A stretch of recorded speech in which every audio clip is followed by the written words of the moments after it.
ناظرین کرام، اساتذہ کون ہوتا ہے؟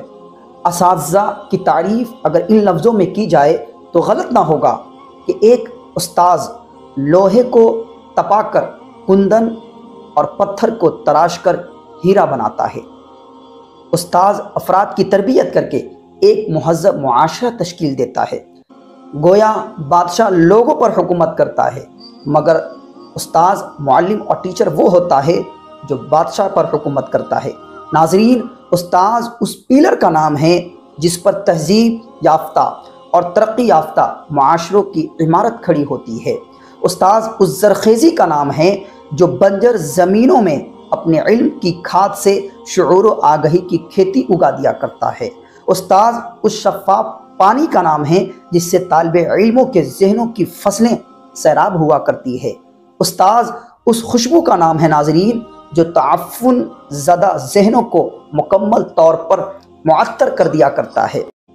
ناظرین مکرم و سامعین ذی محتشم، پیارے دوستو، السلام علیکم ورحمۃ اللہ وبرکاتہ۔ آج کی اس ویڈیو میں جو بھی اساتذہ کی حیثیت ہے، مقام ہے، مرتبہ ہے، ان کی شان ہے، ان کی فضیلت ہے، ان تمام پہلو کو آپ کے سامنے رکھنے کی کوشش کریں گے۔ آج کی یہ ویڈیو جو بھی طلبہ اور جو بھی اساتذہ دیکھ رہے ہیں، مجھے پورا یقین ہے کہ وہ اس ویڈیو کو اخیر تک ضرور دیکھیں گے، کیونکہ یہ ویڈیو میں اپنے تمام اساتذہ اور دنیا کے تمام اساتذہ کے مقام و مرتبہ اور ان کی شان کے نظر کر رہا ہوں۔ ناظرین کرام، اساتذہ کون ہوتا ہے؟ اساتذہ کی تعریف اگر ان لفظوں میں کی جائے تو غلط نہ ہوگا کہ ایک استاذ لوہے کو تپا کر کندن اور پتھر کو تراش کر ہیرا بناتا ہے۔ استاذ افراد کی تربیت کر کے ایک مہذب معاشرہ تشکیل دیتا ہے۔ گویا بادشاہ لوگوں پر حکومت کرتا ہے، مگر استاذ، معلم اور ٹیچر وہ ہوتا ہے جو بادشاہ پر حکومت کرتا ہے۔ ناظرین، استاذ اس پیلر کا نام ہے جس پر تہذیب یافتہ اور ترقی یافتہ معاشروں کی عمارت کھڑی ہوتی ہے۔ استاذ اس زرخیزی کا نام ہے جو بنجر زمینوں میں اپنے علم کی کھاد سے شعور و آگہی کی کھیتی اگا دیا کرتا ہے۔ استاذ اس شفاف پانی کا نام ہے جس سے طالب علموں کے ذہنوں کی فصلیں سیراب ہوا کرتی ہے۔ استاذ اس خوشبو کا نام ہے ناظرین جو تعفن زدہ ذہنوں کو مکمل طور پر معطر کر دیا کرتا ہے۔ استاذ اس مصور کا نام ہے جو انفرادی اور اجتماعی طور پر معاشرے کے ظاہر و باطن میں بہت حسین، خوبصورت اور پیارے پیارے رنگ بھر دیا کرتا ہے۔ استاذ اس دیے کا نام ہے ناظرین جو تاریک وجودوں میں علم کی روشنی بکھیر دیا کرتا ہے۔ استاذ اندھیرے میں اس اجالے کا نام ہے جو علم کے نور سے معاشروں کو منور کر دیا کرتا ہے۔ نئی نسل کے مستقبل کی تعمیر کے سلسلے میں استاذ کی مثال ایک کسان اور باغبان کی طرح ہے۔ ناظرین، کسی نے کیا خوب کہا ہے کہ اس معاشرے اور قوم کو تباہی اور بربادی سے کوئی نہیں روک سکتا جس معاشرے اور جس قوم میں استاذ کی قدر اور اس کا احترام نہ ہو، اور اس قوم اور اس معاشرے کو ترقی سے کوئی نہیں روک سکتا جس معاشرے میں اس کی قدر اور اس کا احترام کیا جائے۔ استاذ کا مقام یہ ہے ناظرین کہ امیر المومنین خلیفہ دوم حضرت عمر فاروق رضی اللہ تعالی عنہ معلمین کو، استاذ کو، ٹیچر کو درس و تدریس کے ساتھ ساتھ اعلیٰ انتظامی امور کے عہدوں پر فائز کیا کرتے تھے۔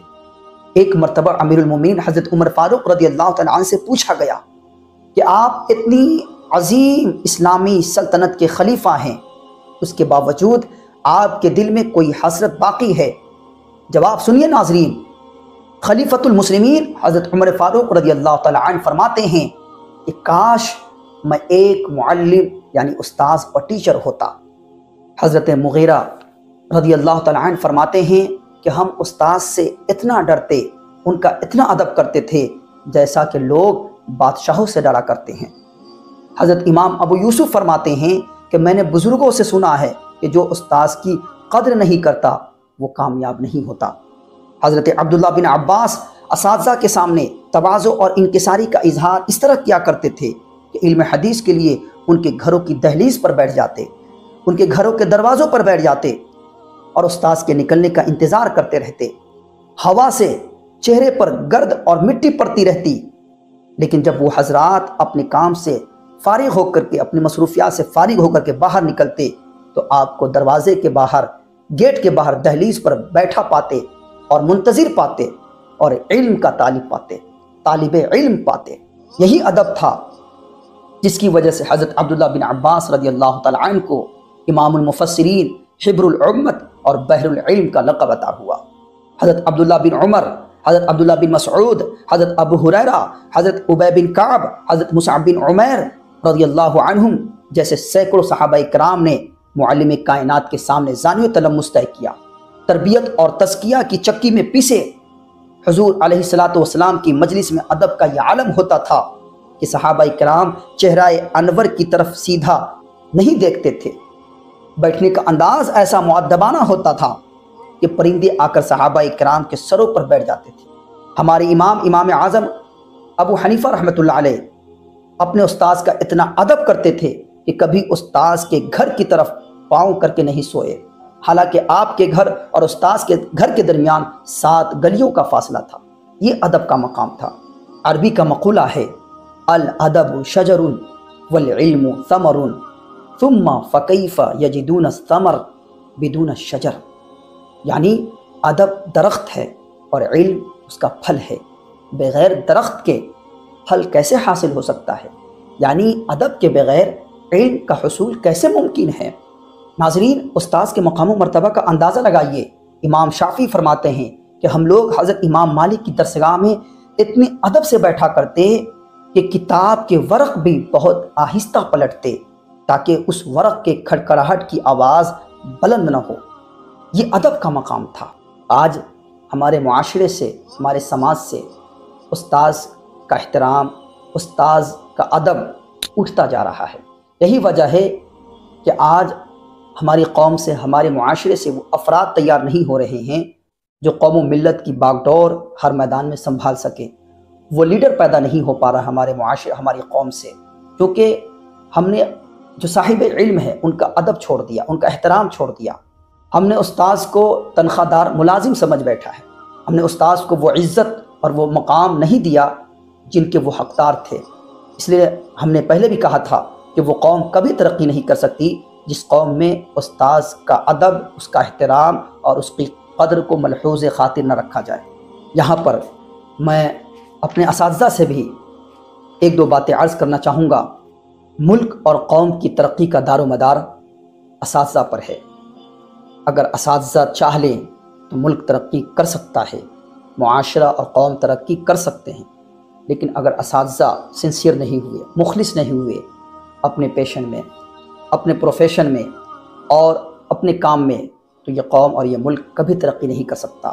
معلم کا فریضہ سب سے اہم اور اس کی ذمہ داری سب سے مشکل ہے۔